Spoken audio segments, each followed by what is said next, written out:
Alright, we've got the excitement of a live Gen 7 game here, and not just a live Gen 7 game, but a live Gen 7 game between two very high-octane teams, and some rain, of course, and some very aggressive offense on the other side. And in two turns, we have two U-turns from Tapu Koko and Lando T as PZZ, I think they go by. And then another switch move on the third turn, as PZZ is desperately trying to keep the Rain team from getting any momentum at all. As with a team like this, which is very fast and aggressive, then that's Rain's dream matchup because they will outspeed and overrun you because you certainly don't have the bulk to withstand them very well. Rotom Wash is going to be his saving grace.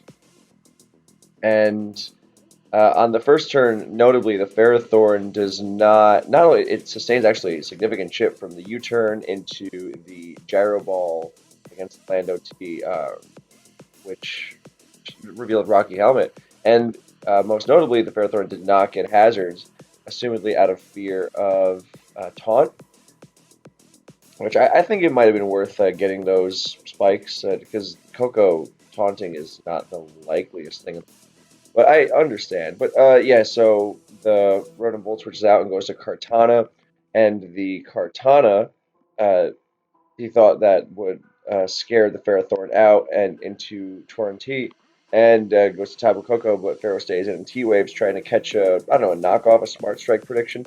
Maybe the Ferrothorn's Choppleberry, who knows?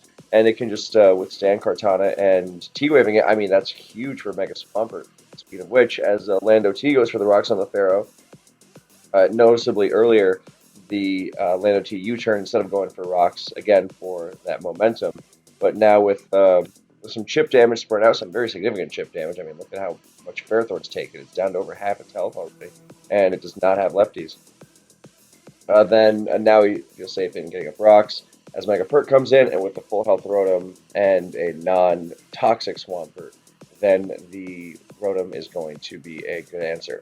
So, what is the answer now? I mean, Ferrothorn is just everything kind of is bad into this Rotom. Yeah, you just kind of got to like brute force your way through it. As okay, that waterfall does do a lot, and the Rotom shows. I don't think that's going to be a fully physically defensive Rotom, and it doesn't have lefties either. So some kind of Z, either electric or water, is like. Well, I guess not necessarily. It could be one of those berries, like Iapapa or whatever, the pinch health restoring ones.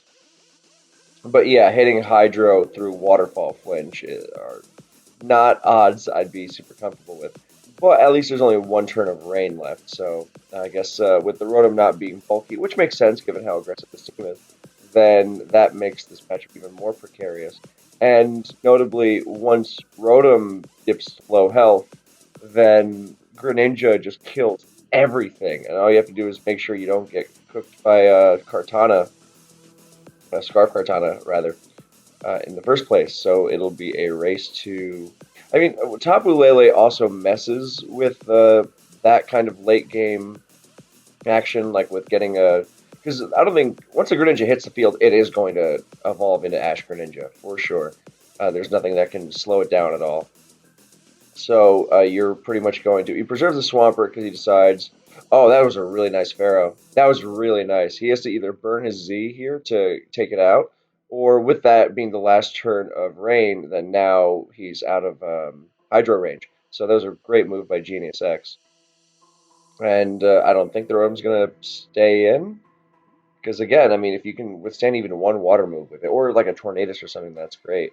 And I guess the Kartana or something could defog, but what's he going to do? Just going to get another layer of spikes? I mean, that helps, especially because of the Tapu. Not only do you put Kartana in Shuriken range more easily, but you also want to mess with Tapu Lele because its psychic terrain is also a big. Actually, oh yeah, no, you really have to preserve that Swampert because if it is Scarf Lele, then it is an enormous threat. You have to preserve Swampert and you have to keep Manaphy very healthy. So Pelipper comes in, great switch there. Keep Pharaoh for fodder, and now you have Rain active again. And when Rain is active, that is when you are dangerous. And now, next time Pert and Greninja come in, then they take a kill. So What's the Revenge Killer gonna be? Yeah, we're also not sure what kind of Torn it is. Well, I guess since it's gonna be Z Manaphy almost surely, then the Torn is going to be on the bulkier side. So if it's like a Rocky Helmet one, then it's more secure in the face of Scarf. But you don't want it to, start getting those attack boosts. If I'm remembering my mechanics right, because just because it's Scarf doesn't mean that Beast Boost would suddenly boost speed. Hopefully I'm remembering right. Anyway, there's the Ferrothorn Sack into the Tapu Lele, and there's a Moonblast. So now Swampert comes in. Absolutely, right? No way it doesn't. I suppose Manaphy could? No, I suppose Manaphy could, yeah. If you don't want Rotom coming in and popping the Eopop. Well, no, Rotom lives, because 52, is it 50? No, it's 58. It'll go down to 46, and Waterfall did what, 42? I know, it could be a roll or something, but I can't imagine it doing 46. So, yeah, I was going to say earlier before the game moved on quickly, is Genius X's timer is now at 180 and PZZ's is at 210. Genius X is at 150 now. I love real-time games because of the whole timer aspect. Nope, they're Swampert. But yeah, I was going to say earlier in those first three turns where it was three switch moves, there have been debates before about whether switch moves are, maybe not broken necessarily, although that has also been thrown around, but whether they're healthy as well. So, yeah. Yeah, eventually though, it's so difficult to keep that extreme foot on the gas forever, and because you would have to do so much.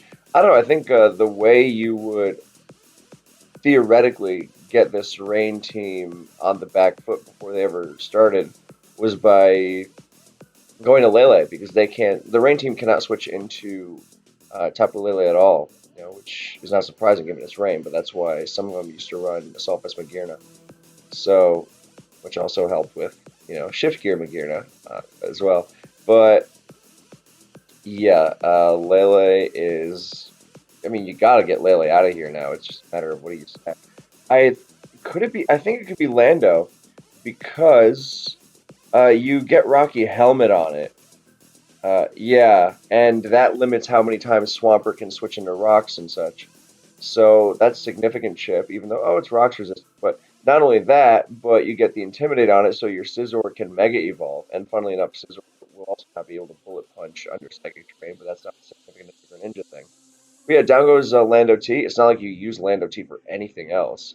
It loses to all of Pelipper, Manaphy, Torn, Greninja, and so you may as well get Chip on it. So there's Cart, and if there's anything that's going to be reversing this, it is Cart potentially doing something crazy.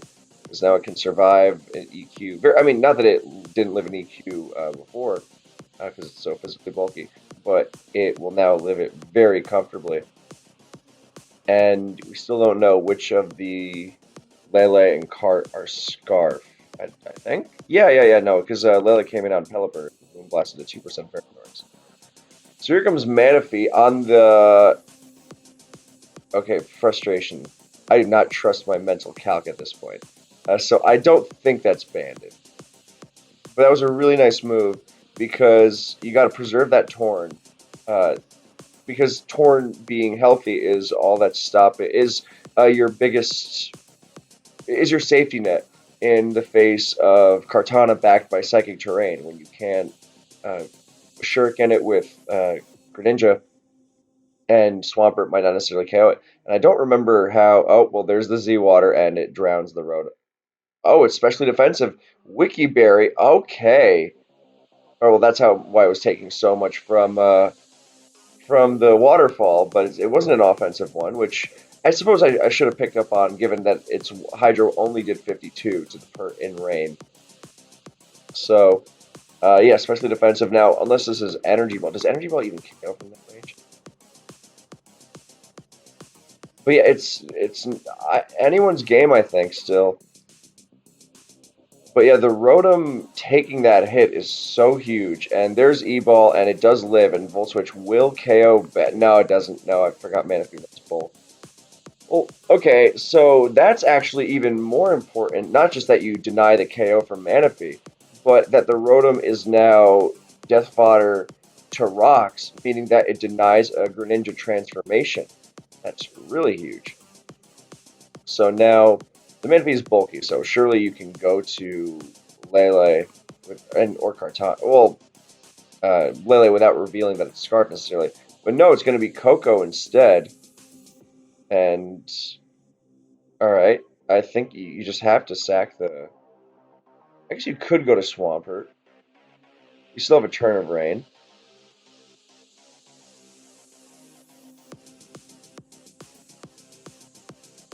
That Rotom lived on like 1% too. That's. Yeah, I don't know what the roll was or anything. But after this, like if you go to Pert, you have one turn of rain, you get a KO, the Rotom will be sacked, I'm sure. Because it's so.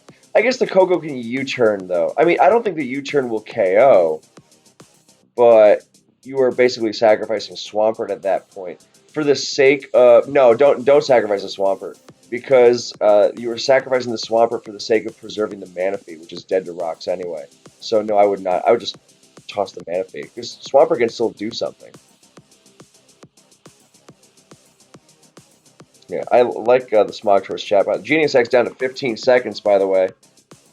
Just throw the Manaphy. It's oh no. Oh, because the U-turn. Oh god, that's a great move, and it is Rocky Helmet torn. That was a really, really great move. I really like that. That was oh wow. Switching to that's the second time he did that. He switched Manaphy into Kartana because he knew that the Leaf Blade wasn't coming because it was going to hit the Tornadus with Smart Striker knockoff. And now he switches Torn into Coco knowing that the U-turn is coming because it was a good move. So he now gets to preserve Manaphy as death fodder, which is big because every sacrifice is enormous. And now he is also able to preserve Manaphy as death fodder. That's pretty much it, without losing anything else. So beautifully, beautifully done. Yeah. Oh, and I was gonna say I like the Smog Tourist chat because both of them because people are saying that both sides had the game easily won. Anyway, Greninja gets sacrificed there. I don't know if that was the move. I mean, the scarf was. I guess he kind of was taking it too far, thinking, "Oh, surely a psychic is coming," but Moonblast was very, very free there. So I don't know why Manaphy didn't. Oh, so it's not a. Oh, it's a Salt Vest, and Psyshock drops it. Well, okay, now the game's over. All right, so that's a great choice on this kind of team to up the hit taking ability that you otherwise wouldn't have. Yeah, okay, so now, yeah, that's it. That took a turn. I understand that he wanted to. Swampert doesn't win. Surely not. Actually, I guess, unless it's like Jolly Swampert or. Oh, it's Adamant Swampert into Jolly Scarf Cart. Or, I mean, obviously, Cart is Scarf. Jolly Scarf. But it's more that the Swampert is Adamant and not Jolly. So, wow, that was a tight one. I liked watching that. It was pretty nuts. I get the I want to switch Greninja into Psychic thing, but I don't think it was ever Psychic there. That's what the Manaphy is for. I mean, it was going to be tough anyway, but yeah, but Smogtours was saying that both sides clearly had an easy win and they could not lose this. So that's always fun to see. Anyway, thank you so much for watching. I hope you enjoyed this quick one, and I will see you in the next one.